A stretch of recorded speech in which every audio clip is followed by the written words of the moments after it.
Hello guys, আজকে আপনাদের মাঝে ডিম স্যান্ডউইচ রেসিপিটা শেয়ার করব।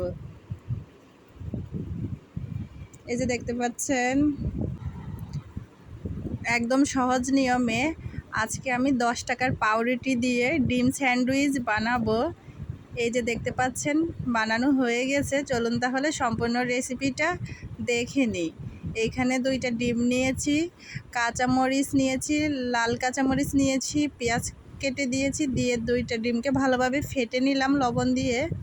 ফেটানো হয়ে গেছে। এখন আমি প্যানে পাউরুটিটাকে হালকা ভেজে নিব, এপাশ ওপাশ করে ভেজে নেব। ভেজে নেওয়া হয়ে গেলে আমি পরিমাণ মতো তেল দিয়ে ডিমটাকে ভাজি করে নিব। ভাজি করা হয়ে গেলে পাউরুটিটার সাথে ডিমটা দিয়ে স্যান্ডউইচটা রেডি করে নিব। স্যান্ডউইচে দেওয়ার জন্য আগে থেকে আমি শসা কেটে নিয়েছি, সস আছে। আর যারা আমার চ্যানেলের ভিডিওগুলো দেখেন তাদেরকে অনেক ধন্যবাদ। লাইক কমেন্ট শেয়ার করে পাশে থাকবেন, বেশি বেশি করে শেয়ার করবেন, বাজে কোনো মন্তব্য করবেন না। আশা করি আমার এই ভিডিও দেখলে আপনারা অনেকটাই উপকৃত হবেন। আপনারা যদি এই নিয়মে বাসায় স্যান্ডউইচ বানান, সবাই আপনার প্রশংসা করবে।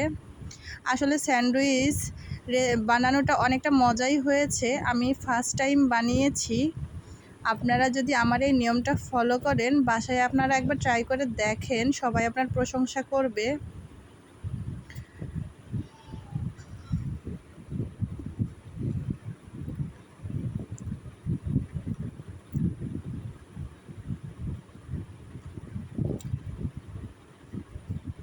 যারা আমার চ্যানেলের ভিডিওগুলো দেখেন তাদেরকে অনেক ধন্যবাদ। নতুন নতুন রেসিপি দেখতে আমার চ্যানেলটাকে সাবস্ক্রাইব করে রাখুন আর বেল আইকন বাটনটা বাজিয়ে রাখুন। এখন আমি স্যান্ডউইচটাকে ডেকোরেশন করব সুন্দরভাবে ডিম দিয়ে, পাউরুটি দিয়ে, ডিম দিয়ে, শসা দিয়ে আর সস দিয়ে। এই যে দেখতে পাচ্ছেন আমার ডিম স্যান্ডউইচ রেডি হয়ে গেছে। আশা করি আপনাদের অনেক ভালো লাগবে। ভালো লাগলে লাইক কমেন্ট শেয়ার করে পাশে থাকবেন। ধন্যবাদ সবাইকে। আসসালামু আলাইকুম। উড়ি উড়ি যায়